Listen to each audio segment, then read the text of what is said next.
Good morning, everybody. Welcome to the David Uosikkinen In the Pocket podcast. Today is Wednesday. Is it June 8th? I think it's June 8th. Can you believe it? The year is running by quickly. So here we are I'm in my basement. I'm joined by my co-host and my buddy, Freddie B. How you doing, Fred? I'm doing good. Good to be here. Excellent. And I'm really happy to have our guest on. We've been trying to do this for a few weeks. He's a very busy guy. He's a brilliant guitar player. I'm learning more and more about him since we do this podcast. It's a great thing about doing that. I can do research and find out about these cool things about our buddy here, Joe Mass. How you doing, Joe? Thank you so much for having me on. And hey, Fred. What's up, Joe? It's great to see you, Joe. Listen, man, just to kind of let everybody know, because we tried to do this podcast last week, and we're using a new program, and I wasn't technically, can I say that, technically set up to do it, and but now we're rolling, and here we are, and we started when I promoted Joe being on the podcast. I mentioned his association with Bootsy Collins. And but he's got so much more going on. You know, he's constantly in motion, which nowadays is it's pretty amazing after what we just experienced with the COVID thing, pandemic, and Joe, from what I understand, was busier than ever, and he still is. At the last week, we briefly touched on this a little bit because I want to hear about the Bootsy thing, but you brought up something about the Guitar Network, the thing you're doing with Joe Bonamassa that I found fascinating, which keeps you busy every day doing something. So first off, what are you doing with yourself of late, Joe? What's happening, man?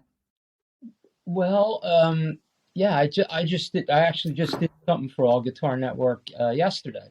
So All Guitar Network came from my association with Norman Harris.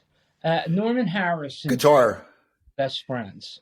So Norm Harris and Joe, they developed this thing called All Guitar Network. Yeah. And I played Texas for a number of years, and I met Norm in Texas when I did the International Guitar Festival. And I asked Norm if he would listen to one of my little clips. Mm-hmm. I record, like, if you go on my Facebook page, you'll see it. Like, I record these little guitar clips, and I put them up, and they're like a minute or two of me just soloing, Outstanding. So I sent him a couple, and him and Joe watched what I did, and they loved it. So wow. Got back to me, and he said, I'm going to put you in touch with our producer, Mark Rivette. And we're going to have you on every day. Doing this segment called Morning Joe Mass. It's me amazing pajamas, and I do this whole thing. Amazing. It's expanded a little bit. I do lessons now too. Yeah. Back when I started doing it, it was myself, John Five, and Slash. Wow. That's good company, man. Doing this. But yeah. Now it's everybody. Yeah. Now it's Griff Hamlin does his lessons, and wow. There's many guitar players on it. Right. Feature and Joe does his thing when he's not touring. He'll do a couple little clips here and there. Yeah. And the Tim Pierce, he's pretty fun. I know Tim. Yeah. You know Tim. Yeah. Tim played with many different artists in the 80s. Yeah. And I know Tim. Yeah. One of the guys that he toured with and still does stuff with is Rick Springfield. Yeah. Mm-hmm. Yeah. So, but Norm is the guy who got me the gig on that network. Yeah. I mean, that must be an amazing thing to even think about. I mean, you're a guitar aficionado, and then obviously guitar aficionados like drum aficionados. We know who is a real great guitarist, great guitar player that's constantly staying on top of their game. When you think of somebody like Joe Bonamassa, who I've seen a number of times, and actually my bandmate Eric actually did a tour with him, and so I saw him and I met him after a show, and I know this guy is constantly for him to see your video and say, hey, I want you to put something together for me every day. That's really says something, right? Well, How'd you feel about that? him or more Norm, because but Norm is a pretty important cat in LA. Right now he's not doing as well as he was. He's in the hospital, but he's getting so yeah. I'm sorry to hear that. Shout out to Yeah. Norman's Rare Guitars in Tarzana, California. Yeah. But Right. one thing that did happen out of that whole thing was I was trying to get myself into a guitar magazine, So I was trying to do this thing in Vintage Guitar Mag that's called First Fret, where it's like one little page of what you do, and Yeah. kind of like I picture myself as just kind of a journeyman because I do so many different things. Right. And so I called them, and there was really no response. But as soon as they found out that I was on All Guitar Network, they put me in the feature article with Joe. Wow. Joe was 4 ahead of me, and then I was the Nice. pages. And they called me and they said, we're going to do a full feature on you. I'm like, oh, okay. Okay. Right. Wow. Yeah. Amazing. Nice. Yeah. Yo, I just want to clarify something for the people out there. The Norman Harris that Joe was talking about is not the guy from Philadelphia who played for all Gamble and Huff. He wasn't Different bad either. Norman. Different Norman. I said he wasn't bad either. What's that? No. Yeah. Well, he's deceased. The Norman Harris Indeed. from Philadelphia who played with Ronnie Baker and Earl Young on all those great records. Yeah. Different guy. Yeah. Just wanted to clarify that. Norman Harris is a guitar dealer that has a store and has had this store since 1975 in Tarzana, California, which is a suburb of Los Angeles, as you know. But he's the guy who got me the thing called Guitar Network. How long you been doing this, Joe? I'm losing you. There you go. How long have you been doing it? I'm sorry I didn't hear it come through. How long have I been doing All Guitar Network? Yeah. About 3 years now. Wow. That's really impressive, man. Yeah, I mean, well, it's like anybody can really do it now. It's like it's not that impressive. Yeah. You could get yourself on, but I'm in the AGN Pro lines where they have all Slash and John 5 and me, right? But anyone can actually do it now, which is great. Network and play a little bit and have some fun, and it's pretty cool. And the producer Mark, he lives in Hawaii, so I talk to him all the time.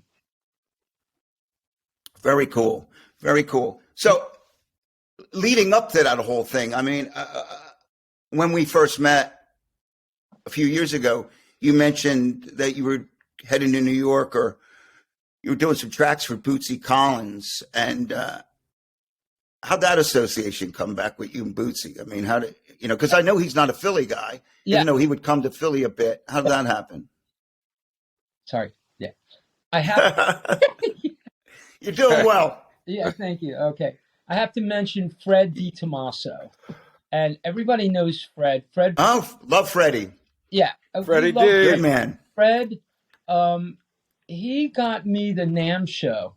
I started doing NAMM in 2005, and it was for Fred's company. And at that time, they were distributed by Fender. They're called the Andrea products. So I was playing in LA at the NAMM show, and I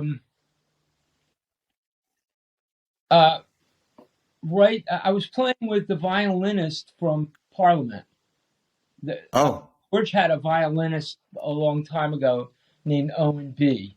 So Owen B and I were demoing wah-wah pedals. He plays like Hendrix playing violin. I was doing my thing. And out front of me was this gentleman that I recognized, and it was Bernie Worrell. So Bernie went into the booth where Bootsy was. Bootsy was signing autographs in the booth, and I was demoing his new Bootzilla wah-wah pedal. Yeah. Do you remember what year that was, Joe? Do you remember the year that you were doing that? Do you 05.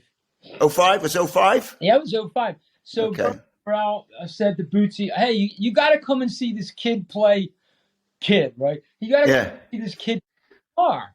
So Bootsy watched me play guitar, and he said, hey, man, we got to hook up. And here's my email. I'm going to send you stuff tomorrow. I'm like, okay. But I didn't really think anything of it. I mean, he is Bootsy Collins, you know. Yeah, sure. He's working with Buckethead and this guy. Oh, yeah. He sent me a track the next day. He sent me something to play on, and he said, try this. I'll give you direction. And then we talked on the phone, and then I sent it back to him. I did it. I forget where I did that. I think it was at Range with Aaron Levinson. But we recorded something, and we sent, or was it with Brian Bricklin? It might have been with Brian. And we sent it back to him, and he loved it. So from then on, I had this working relationship with Bootsy Collins, and I did 2 records with him, and then the 3rd record I did was Worldwide Funk, which was released in 2017. And we took this tour all throughout. We started in Hawaii, and then great.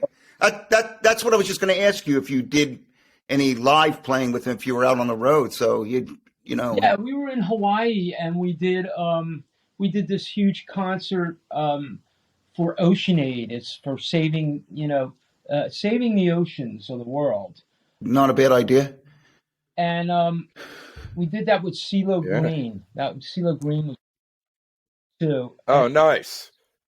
Great singer. And Bootsy said to me, there's something wrong. Like I can't hear things right. I'm like, right now? No, this is this is story. He's like, I can't hear things right. So he went to the doctor, and we had this whole tour scheduled. We were doing The Hague. You've done The Hague, right? Yeah. And the Forum, and all these places in Europe. And I was on my way to Dallas to play the International Guitar Festival. And I was getting on the plane, and I got a text from Bootsy's management. The whole tour got canceled because he had a tumor behind his eardrum. Hey. But he's okay. It was benign, but we couldn't fly. So we couldn't tour. And he wanted to get it removed, and he had an operation, but he's fine. He's fine. Oh, so that's good. After that, Bootsy said, I don't know if I want to tour anymore. I think I'm going to stay in the studio and make records. But we were supporting the Worldwide Funk record then. Came out great, and there's 3 or 4 guitar players on it. There's myself. There's Buckethead. No Buckethead. Brian. Well, I know him as Brian Carroll, but Buckethead. Yep. And there was Eric Gales. Wow. New blues players on there. Yeah. And the Cheathams were on there too, which is kind of a go-to for Bootsy. But I played on 4 cuts of that record. So that's remarkable, man. I mean, I don't think nice. Like, I wasn't aware of it, and I mean, I'm more of a listener. Like I got, nowadays it's even super easy with all the formats out there to listen to Spotify and all this iTunes. I'm more of a listener, but I really, I must say, I try to, hear something, go, well, who's playing on that or whatever, but those days of making records where you were looking at an album jacket and seeing reading liner notes and things like that, something that's kind of got lost. But you've done plenty of side work and playing on different records, which, keeps you a busy man, I mean, and it's remarkable the people that you're associating with. I mean, those names you're talking about, like I really didn't know a lot about John Five until my buddy Rick Cornetti, who was a long time, he was a part of Cinderella, but not playing on stage, but we're buddies, and he's got a great, amazing collection of guitars, and I'd hang with him, and he was telling me about this guy, John Five. And, I mean, and it's weird, Buckethead is another guy that you would hear that was, when any guitar player or something, when, you need somebody, his name was always mentioned. And now I'm hearing about Joe Mass, so it's really cool, Joe. It's really cool that you keep the train rolling, train on the tracks, man. It's really cool. Yeah. One thing I got to say is I've played with a lot of different people that are pretty famous. Yeah. I still work for EBE, Events on Expectations, where we do affairs, weddings, all that. And because I'm a working musician, Yeah. That's and they've been so good to me. And at some point, I get it. On Saturday, I'll go play a wedding. I get it. That's the money's great, and I'll tell you the truth. To be a wedding cat, to do that type of work, you got to be good too. Yeah. You got to straddle a lot of different genres. You got to know your parts. You got to have some good recall. You got to be able to read. I mean, and there's a lot of guys I know that don't read that do that, but they got a special thing going on. It's a lot of work, man. And anybody that thinks that because you're doing something like that, there's, because I remember in New York, there are people, famous guitar players who are doing exactly, what you're doing. And that's amazing and very cool. And keeps your chops up too. Yeah, not only, but I'll play the ceremony on piano, and then I have this app on my phone called iReal Pro, and that lets me get into all the real book stuff. And it gives me the background with drums, bass, and piano. And I can mix that any way I want to. And the sound man, he drops me a nice full-range speaker. I bring my little amp. And I'll play anything from All the Things You Are to Sunny. And I'll do, I love Pat Martino, so when I play Sunny, I quote-unquote try to do a little.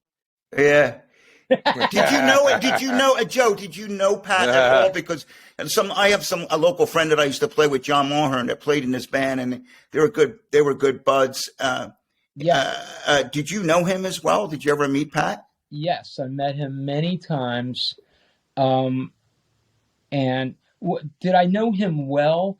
I would have to say I certainly didn't know him like Gino White did or like Steve Beskrone did, because Beskrone toured Italy with him. But I knew Pat well enough to say hello to him and talk to him about music. Yeah. That's the extent I knew Pat Martino. But when I was a kid, I wore out the Pat Martino live record on the music label. Wow. Oh, when he played Sunny, that was, to me, the introduction to jazz that I needed. And then from then on in, I bought Wes Montgomery records. I studied Wes Montgomery, the way he played polka dots and moonbeams. I loved that. I mean, and West Coast blues and all that music. And Pat Martino, Sonny, the Great Stream, all his. He was the master of the 16th note feel. Pat plays 16th notes perfectly. And when I talked to Beskrone about Pat, he said, Pat basically used bass strings on his guitar. But oh, wow. I think he was, there's so much great jazz that came out of Philadelphia. I mean, Coltrane studied here with Dennis Sandoli. Wow. So did Pat, was the first guy to tell John Coltrane, "Hey, John, I think you're reaching for a higher sound. I think you should try a soprano saxophone." And wow. went out and bought a soprano the next day. And then there's like Jimmy Bruno. Yeah. And the guy that I studied with was Chuck Anderson. And Right. he was the teacher who Yep. showed me how to pick. I mean, Yeah. he showed me what to do with a pick. There's no question about it. When I was a kid, he was the cat, man, and he showed me Wow. how to pick the guitar. Wow. Other guy that I learned stuff from, and his name was Nick Lewis. Nick Lewis, Oh he yeah. could play blues, and he was this. So I learned how to do vibrato from Nick Lewis, and I learned how to pick from Chuck. Wow. And So you weren't necessarily somebody Dude. you did. So you studied privately with these guys. It wasn't. I you didn't were- study with Nick. I watched them. And Oh, there you go. That's like studying. You're going up to see him. I get it. yeah, I Yeah. studied with Chuck though. Chuck like showed me how to read and like up to that point I was self-taught, but I learned how to read from Chuck. And also you know, then things took on a different thing. I got into different things, and then I met this guy named Lou Luzzy, and he was from New York, and he was a great saxophonist. And I was reading the book Chasing the Train, and I'm like, you know what? I really want to learn how to play saxophone. Yeah. So I went to Lou's apartment. Right. You know, it's funny. I forget who it was, but somebody just mentioned the other day about your sax playing, and I know that you've been very encouraging to me about my trumpet playing. Yeah. And I remember you pulled it out. I mean, it's you know, you're using different senses when you're using an instrument like that. But I wasn't. You know, one day, you know, you were encouraging me, and then I saw you pull out your sax and you started playing, and you were like, "Whoa, this cat can play!" Well, You know, it's really cool. let me say one thing, okay? Well, I went to Lou, and Lou said, "Let's go get a saxophone." The day I learned saxophone, so we went and rented an alto, and I learned out of the Universal book. I played nothing but classical music and just rudimental exercises were in that book, and he taught me how not to overblow, and there was just so much going on with the armature that he was showing me. But I must say that I call myself a good actor on set. All right. There you go. In other words, I'm playing on. I'm doing this jazz record too, and the people I have on the jazz record, I have Jimmy Haslip from the Yellow Jackets Yeah. producing my jazz record. I have him. I have Russell Ferrante is playing piano. Jeff Lorber actually wrote me a song to play on. Randy Brecker's playing the trumpet. Whew. And Bob Mincer's playing saxophone. Wow. Wow. Gary Novak is from Chicago. Yeah. I know Gary. Yeah. Oh I yeah. have Dave Weckl playing drums, and my cousin Eric Scattereggia playing drums, and he's Wow. also co-producing this with Jimmy. Wow. So I played tenor on three things, and I have this little hook that I do with tenor saxophone where I do four parts, and I compose these great little saxophone arrangements. But when it comes to soloing, like I did when I did the Bootsy record, and both these records haven't been released yet, by the way. But when I did the Bootsy record, of course, I hired Jay Davidson to play saxophone. Not bad. He killed it. Nice. Yeah. He's great. Yeah. Yeah. Yeah. Of course. So what am I on saxophone? I'm a pretty good actor. I can't think, Yeah. man, it's really good. But really, Yeah. smoke and mirror, Yeah. Well, you impressed me.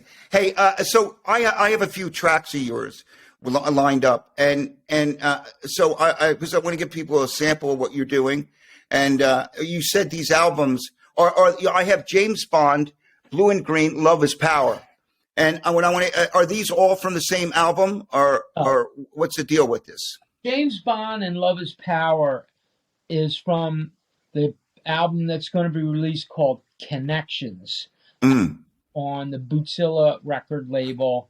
And I think our distribution is UK Warner Brothers. Hasn't been released yet. Other record will also be on the same label, but that's Jimmy Haslett producing. Okay. And that's Blue and Green. Blue and Right. Green record. And you'll hear myself, Randy Brecker. Who else is on that? Jimmy's playing bass. Jimmy Haslett playing bass. My cousin Eric Scatareggi is playing drums on that. Is there any sax on that? And you're not playing sax on this one, are you? No. Ada's playing saxophone. Yeah. Randy's wife, Ada Brecker, is a fantastic saxophonist. She's very, very famous too. Wow. So Ada's playing saxophone. Jimmy's playing bass. Scott Kinsey is playing keyboard. Scott's played with Miles, and he also played with Tribal Tech. Wow. Tribal Tech, monster band. Yeah, when I started doing that record, Jimmy was like, hey, man, it came about because Jimmy played on the Bootsy record, and so I contacted Jimmy, and we were talking on the phone, and he goes, you ever think about doing a jazz record? I'm like, yeah, I'd love to do a jazz record. Would you produce it? And he goes, yeah, why don't you send me some songs? Have you written like some jazz stuff? I'm like, oh yeah. So I hung up with him and I started writing. That's a good move. Right? I think I had one thing, you saw the opportunity, Joe, and you went for it. That's good. Yeah. Good for you. I sent him a bunch of songs and he was like, oh, well, these are good. And I sent him 10 and he picked 6. Ended up doing 5. Yeah. Well, listen, since we're on that topic and we were talking about jazz and all those guys, Jimmy, can you hit us up with Blue and Green? Because I'd like to check that out. We can play that for everybody. Yeah. You have that?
Wow.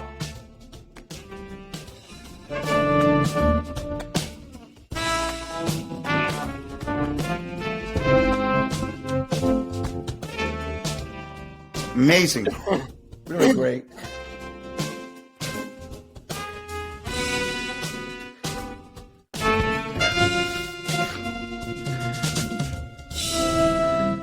Wow.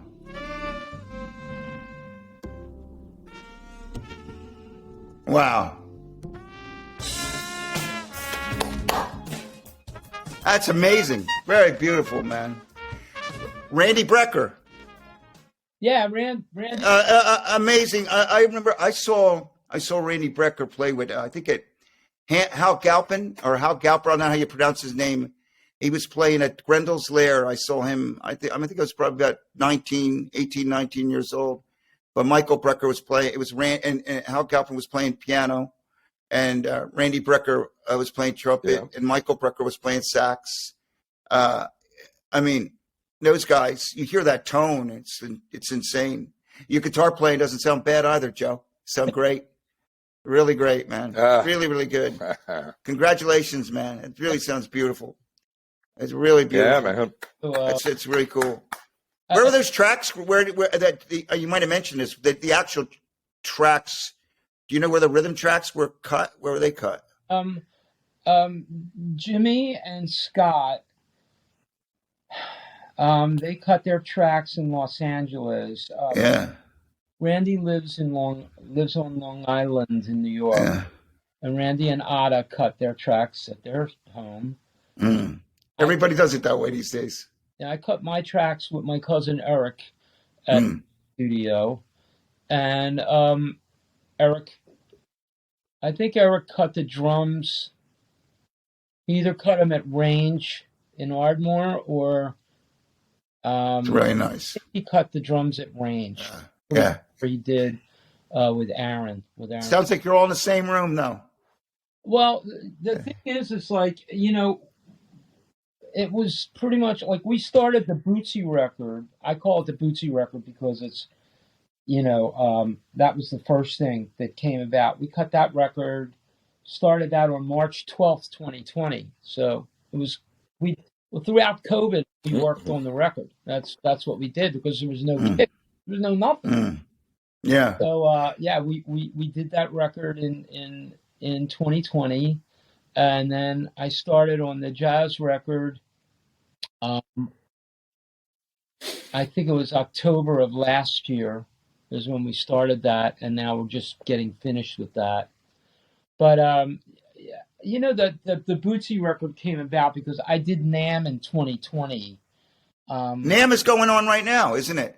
It's over now. It's over, right? It was so odd to have NAMM in Los Angeles in June. It was strange, It's usually in January. Right. So in January 2020, I went to NAMM. I was asked to play at the Roto Sound party. So I flew to LA, and I did that with Billy Sheehan, the bass player. Oh, I see Billy. Billy does with Mr. Big. He's usually doing the festival thing in the summer, so I'll see him from time to time. Has a big studio in Nashville, and he still teaches, and he's a really cool guy, Yeah. So I asked him when we were done playing, hey, I think I'm going to do this record. Would you play bass on it? And he goes, yeah, sure. So he's on one cut. Cool. I played with Sonny Landreth, the greatest player, and he's on one cut of my record. And then I have a good friend named Gary Hoey. Yeah, I know Gary. Yeah, San Diego guy. He lived not too far from me when I was when I lived in Southern California. Southern California. I was in San Diego, so I know Gary. Gary's in San Diego, he's a legend, but guitar aficionados. He lives in Wales. He lives on of Massachusetts and New Hampshire. Oh, is that where he's living these days? Is that where he is? Yeah, he lives in You know what? I bet, I don't know if you're familiar with a label called Surf Dog, but Neil Schroeder has a label that's based out of, it's in San Diego. So Right. he was one of their main people. So, I was out there for 20 years, so I just assumed that he was a San Diego guy because he was always there. Yeah. He did the Endless Summer. He did the soundtrack. Uh, And but I met Gary because we played Texas together. So we did this every year. There's this thing called the International Guitar Festival, and it's run by my friend Jimmy Wallace.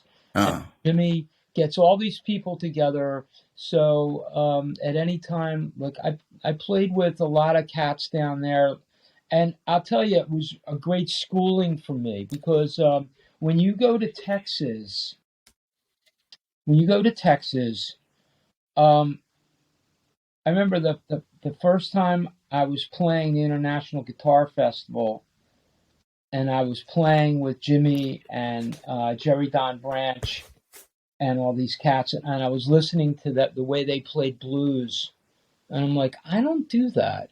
I need to get that in my arsenal of playing. what is it that they did different than what you did? It's just like I think I grew up like studying the Johnny Winter and live. Yeah, that's a great record, though. The greatest, yeah. And Yeah. Texas, and there's a few cats that play like that down there, but mostly every note they play has such like emotion and feeling, and I didn't feel like I was doing that, so I learned something from them. But that's the way I am. Like I never think I'm any good. Sometimes It keeps you rolling, man. trying to learn something, Yeah. learn Yeah. today, so I could be better at what I do. Yeah. That's incredible. I tell you, I admire that. I like Freddie. I'm a practicer. I'm one of these guys. I was away for the last 3 days. I took Dallin out to Frank Lloyd Wright's place, Falling Water, and I went to see the Andy Warhol Museum in Pittsburgh. And I'm not carrying. I didn't even bring sticks with me, so I get a little mental. I mean, up until then, I constantly had sticks in my hands. I was constantly doing something, and then I'm away for a few days, and I go, oh, something feels off. You're probably the same way. Every day you gotta be. I did, but you'll be proud of me about this, Joe. I carried my baby Taylor with me. Oh. So I would do a couple of scales and things like that to keep my fingers going. But practicing and playing and wanting to get better every day at something and learning. So I think what you meant, you said learning something, even not getting better, but learning something, even if it's something that, that's key, right? Yeah. I think, I'll sit down at the piano because I play piano. I mean, that's one thing I do play besides guitars. I do play piano and I do play violin. So wow. when I practice violin, I'll go throughout. There's a book called the Wolfhart Book and Opus 45, and you can use it for guitar too, but it's a great violin book. And I have all these like Baroque kind of duets, and I'll record one of the parts on violin, and I'll play live to that with the next one. I just do it on my phone too. I have this JBL 5, and I'll record something on my phone, and then I'll play it through the JBL Flip. I'll give myself a count, and then I'll play along with it, And I practice like that all the time. And I guess I would practice like maybe 2 or 3 hours every day. Now it's less because I'm doing a little bit more. Like I met with the art director that I'm doing for the record, for both records. It's going to do both. So I had to do that yesterday, and just a couple other things here and there that I'm taking care of as far as like, I have this deal with Patty Collins, who's Bootsy's wife. We're constantly talking about different things that we're going to do, and then I meet with the A&R guy. So there's been a lot of that lately, and Jimmy's on the road right now with Oz right now. Oz Noy's a great guitar too. Yeah. I talk to Jimmy a lot, and we discuss different things about the production and about, Jimmy would would call me like here and there with the record and go, do that over. That's this is a different level. I want you to play that solo again, or Yeah. He does a lot is he motivates me to be a better player by like giving me stuff to listen to too. Jimmy will always like say, listen to this, and I want you to try and capture this. Right. And he's done that a lot for me in doing this record. So not only is he my producer, but he's also been a good teacher. Yeah. Wow. You're really that's well. You've earned it. You get to all the work that you do. You get somebody like that, a confidant, a teacher, producer. It's great stuff. There's this other cat who runs EBE named Mike Gendler, and Mike's a drummer, but he's a producer. And when I gave him the Bootsy record, he said, "Listen, I think the songs are great, but I'm not liking the production. Let me work this." And so he kind of brought, like, the Bootsy record, the way I look at it, it's kind of like supernatural. Yeah. The record's supernatural because I'm older, I wanted to portray myself more as the Santana guitar guy. And then I was singing a bulk of the material that I wrote, but fired myself from that. You fired the vocalist, right? Were you being difficult, Joe? Were you being difficult? The difficult lead singer, huh? The thing is that I felt like the songs had more of an R&B feel, and I have more of like a Mickey Thomas, tenor sound. So I wanted to hire somebody that was more in kind of like the Bruno Mars category. So I hired this guy, Rich White, and he came from EBE, and that's Mike's company. And then Mike basically took the songs and made them a little bit more modern and made them a little bit more saleable, I think, public. And I've gotten some good response from we've gotten good response from a couple distributors in Europe that want to push Love Is Power. That's one. Right. And that's what we picked as the first single. And he had a hand in the production too. We have Love Is Power. Let's why don't we play a bit of that? Why don't we play that?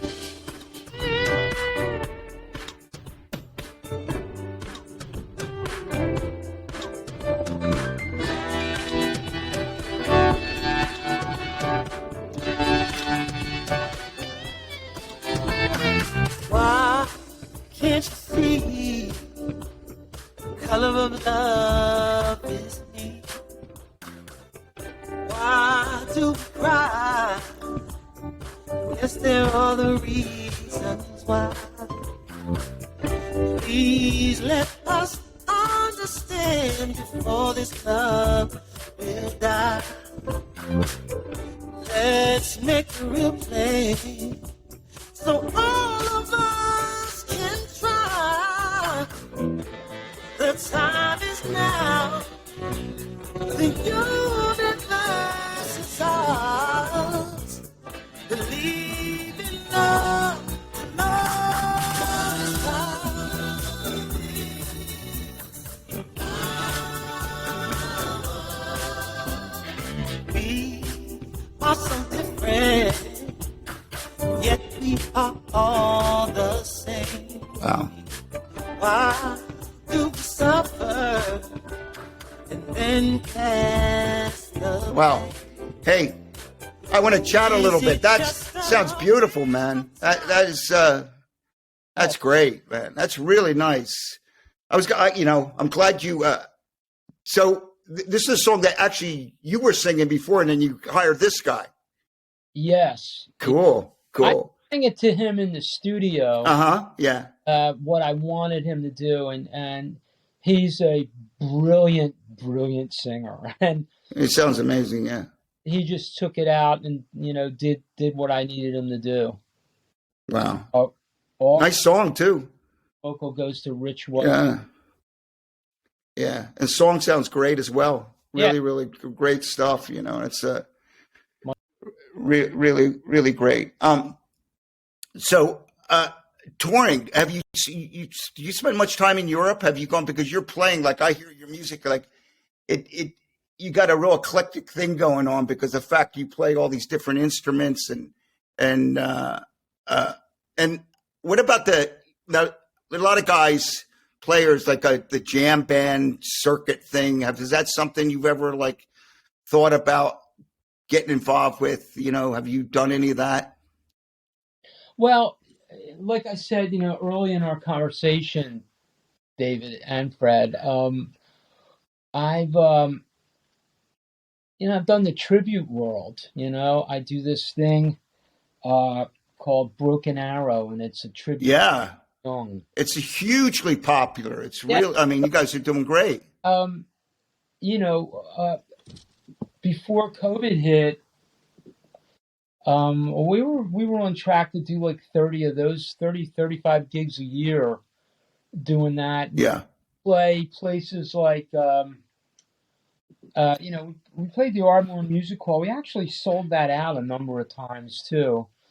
Wow. We would play the Arcada in Chicago, both Infinity Music Halls in Connecticut. Yeah. I remember you played a venue that I played. I played a venue with Smash Palace in New Jersey. It was a theater, and we were opening for a country artist. I remember there weren't a lot of people there, but I remember the theater was a really nice theater, and I saw you guys were playing there as well. It was on the way to Atlantic City. I know somewhere. I know the Lavoy. There you go, the Lavoy, right, Freddie? You probably played there before, right? Yep. It's a nice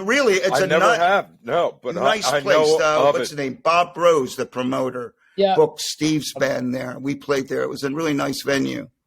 Yeah, and I do this other tribute called Live at the Fillmore, and that's okay. Brothers band stuff. Oh, right on. So I love it. And we actually have a run coming up where we're going to go Virginia, North Carolina, Georgia, and then back. Do you know Johnny Neal by chance? Are you familiar with Johnny Neal, the piano player? Have you ever played with Johnny? Yep, I know him. Wow. He's another one of those guys that I'm guessing because he's blind or almost blind, that his senses are so amazing that, like, playing with that cat was really a mind blower. I mean, he did the Allman Brothers gig for, I think, Greg passed away, for about 10 years. A great singer, great piano player. Yeah. Figures you would play with him. It's cool. Friend Doc Strong played with Johnny Neal too. Yeah. Doc played guitar in Johnny's band for a little bit. Yeah. I heard Johnny. I haven't talked to Johnny in a bit. I did some recording with him, and Johnny's a super good dude. But I heard his health is a little, I think he had a stroke or something not too long ago, and he's kind of getting himself back. But, I think he's diabetic too, David, I think. I mean, every day I was watching while being down there in Pittsburgh, I watched the documentary on Warhol, and he would always say, health is wealth. So lately I've been thinking, how lucky all of us are to be feeling well and doing what we're doing, because, it's, we're lucky to be doing it and lucky to be healthy. And until you've had like any kind of thing like that happen, you don't know. Cause I know Johnny always made the best of his situation with his eyesight. I didn't think he saw this coming, but when you have something like that go on, it makes you kind of assess your life, like, holy crap, so, we're all very lucky people, Yeah. You gotta be an athlete to do what we do. Good way to put it. You're Joe, you're so right. Yeah. Yeah. And when you go, I remember being on the plane to Hawaii, and I had just come from a gig the night before, and then I got up the next morning, and I flew to Atlanta, and then I flew from Atlanta to Honolulu, and I remember getting off the plane and meeting the rest of the band because Bootsy for that tour hired some of Prince's band. Ah, So I got to right. play. We did a tribute to Prince, and I played with members of Prince's band, and I was Great, but always great. And I remember them like correcting me on a couple little things, you know. Yeah. I remember, Yeah. Adrian Crutchfield. He played alto with Prince. He's like, that's great, Joe, but that's not quite right, you know. You got Right. you're 16th note off, man. I'm like, Yeah. okay, Yeah. you know. Yeah. And Bootsy Yeah. was sitting there, and Bootsy's like, I can just see him doing that. And but it was a great concert, and Oh my God. talking about what we were just talking about. Adrian said, "Yeah, man, you had to be an athlete to be in Prince's band because you had to live in Minneapolis. That was number one, and you were on 24/7. You had a beeper, and if Prince beeped you, you had to be whatever there. you were doing. You had to go to the studio." Mm-hmm. But he was like that 100% of the time, and I guess, you know, that's a testament to, like, no matter what you're doing, you have to be on like every second. Yeah. You know? Yeah. And that's a bit of pressure, man. Yeah. if you're not on, then you get replaced. Yeah. That's the way he was. Mm-hmm. You know, it was that was a really good learning experience. I mean, all the stuff I've done has been a learning experience. Like when I played with Robert Hazard here in Philadelphia. Oh, right on. I didn't know that. Yeah. I didn't know that. Starting in 1994. Okay. Fred got me that gig. Fred, right on. He was the bass player. Did you play with Kenny? My friend Kenny Bernard? Kenny Bernard was the... Kenny's a good buddy of mine. I love Kenny. Yeah, Kenny was the... Salt of the earth. Kenny was in the band. Fred was the bass player. Fred got me. Yeah. He recommended me to Robert. Yeah. I forget who else. This was the time when Robert was calling the band the Roberts. Chip, I didn't know that. The other guitar player. Oh. You know, and so Robert hired me to play keyboards at that time and some guitar. So I was playing keyboards in the band, and then Chip left, and then I became the guitar player, and I played with Robert from 94 until 2000 and the end of 2003. Wow, long time. And I did one record with him called Hombres. I got to pick that up. I got to grab it. I don't think he ever put it out. But I have somewhere. I have a copy of that. I'd love to hear it. I'm a fan of Roberts. You know, I always loved him, and brilliant writer. It's sad when you think about somebody who loses their life at that age, man. And what a talent. You know, I hold him, and he's an icon here, man. Super talent. Yeah. A lot of people. I played with Felix Pastorius, Jocko's son, and we did a tribute. I did this tribute to Jocko with Gerald Veasley. You can look that up on the internet. It's like I'll check it out. 2012. Yeah. We had one rehearsal. On that gig was Pablo Batista was playing percussion. And wow, I know Pablo. Yeah. The original drummer from Weather Report was playing drums. Oh, right on. Will Byrne. One of the original drummers for Weather Report. And Gerald was playing bass. I was playing guitar. It was a really great concert, and I learned so much from that show. And then we did another one with Felix playing bass, and Felix and I got along real well. And we did this concert together. Yeah. And you know, Joe, amazing. From everybody, I learned a lot from Bello. I was his music director. Yeah. You know what? You keep referencing you know this podcast has been great because there's been a common theme. You say I learned a lot. Joe, I always get good guests. Always we get great people to talk to, but you're such a humble cat, and you have this attitude of I want to learn, and you're still growing, and you're excited about music, and that's inspiring to me.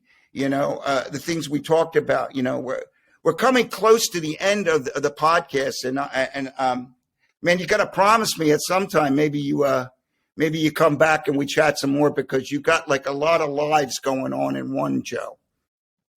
Well, I would love to come back. I mean, Yeah. one thing I do is I love Philadelphia. I've always been a fan of the music scene. Yeah. Yeah. People talk about the music scene in New York, but the music scene here is pretty amazing. Oh, no doubt. No doubt. There's, the pop bands. Let's go to the jazz bands. Amazing. A's, like Robert Hazard, and all these incredible musicians that made all that music happen. Well, I want to get you at some point. You got to come play on one of the In the Pocket tracks. I'd love to get you to do something. Freddie has. There you go. I'd love to. Yes. I'm going to track you down outside the podcast because we talked about doing something, and I would love to. I'd be over the moon because. I mean, the stuff we talk about and your likes and what you want to do, it's very impressive. It's very cool. Yeah, I want to say one more thing about like learning and everything. Like, if there's any musicians out there that are, aspiring to do what we do, it doesn't matter how old you are, and also good point. When you keep learning, that's how you stay young too. Indeed. Young by learning new things. Right. When you were 5 years old, the world everything was a learning experience. Yeah. So I try to do that now, and I just keep going and try and get better at what I do, because you could always get better at what you do. Nobody is the best. Yeah, I think you're doomed when you start thinking like that. I think learning, your attitude is something that you hear. You just gotta, because there's so much to learn. Right. Yeah. Right. Sometimes I'll put on a video like on YouTube or something, and I'll go, listen to this guy play. I mean, right. Yeah. Oh my God, I gotta learn from him. Yeah. Take a little piece of what he does and inject it into what I do, and that's how I mold myself into different things and learn different things. I mean, I've always been able to do that, and it's just an ongoing thing. Yeah, that's good stuff. Hey, listen, so people that are going to see the podcast. Probably the link will be available later this afternoon, I believe, when Jim has it ready. What should we know about what's coming up? What, the records are coming out. What would you like to promote? Because it's your time to give us that shout out. Okay. Well, I do have a show coming up on the 24th of June with Broken Arrow. Cool. Ardmore Music Hall. The records that I have will be coming out probably in the late summer for the Connections record. The record's called Connections, and that's on the Bootzilla label. I'll share that on my social media when it's ready. You let me know. Yep, and other than that, I'm just constantly working with different acts and doing different things. Cool. Yeah. I post stuff periodically. Yeah. I mean, I always. Are you busy on the 25th? I'm playing. It's going to hit Freddie too. I got this In the Pocket thing going on, concert under the stars in Upper Marion. If you're playing the 24th, if you're not busy on the 25th, come and sit in and play a couple tunes with us, man. It'd be cool. I could, but if you're free. I'm playing. You're working. I'm working the next theater on the 25th. Playing with. There you go. I know you're working, man. I got you. Yeah, but man. Thank you so much for having me on. It was a blast. I totally enjoyed what you did, David. Fred and I have been friends a long time. We love Freddie. Our first band together.